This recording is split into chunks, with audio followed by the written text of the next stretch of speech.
หิวมากด้วยอ่ะ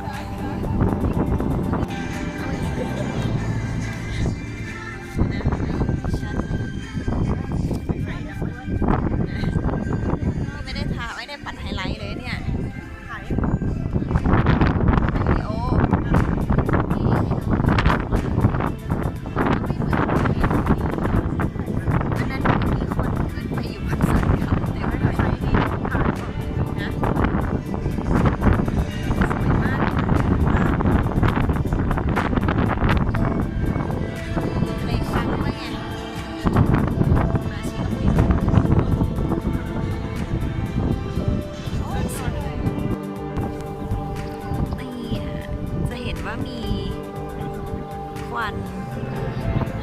ควันปะทุนะคะควันปะทุปะทุอยู่แล้วใช่ไหมมันปะทุอยู่แล้วใช่ไหม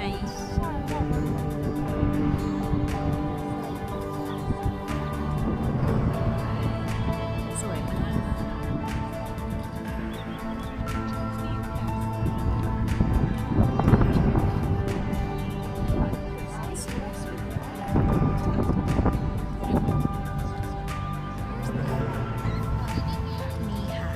ขึ้นแป๊บเดียว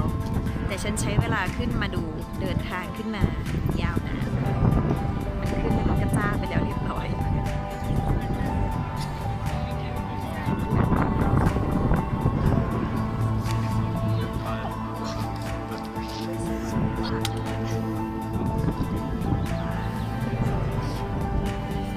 สวยมาก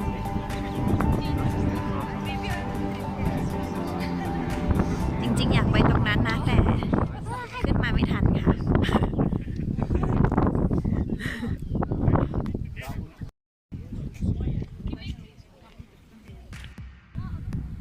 อันนี้ยืนอยู่ตรงไอว่าอะไรนะไอคุกร้อนไอร้อนที่ออกมาจากปาก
เสียงเพราะว่าคนหัวเราะอยู่ตรงนู้นเนี่ย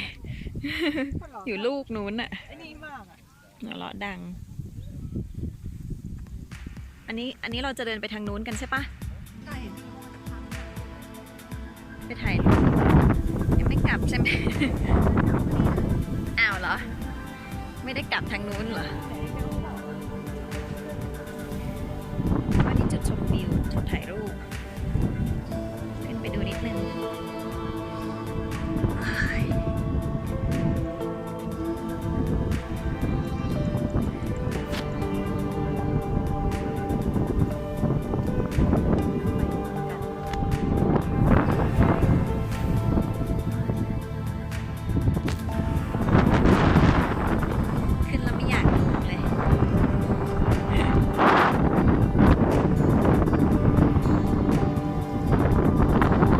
ต่อ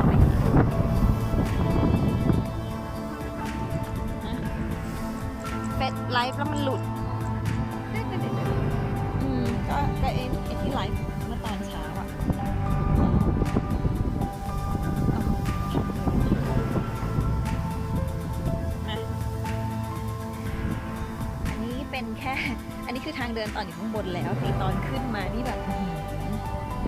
ถ่ายไม่ได้เลยเพราะว่ามันต้องแบบต้องเดินระวัง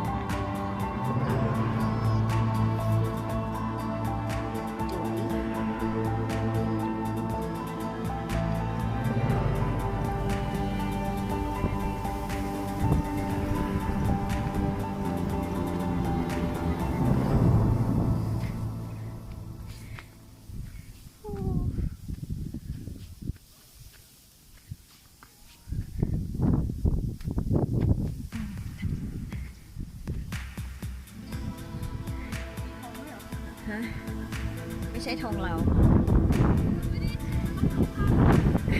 ของเต็มค่ะ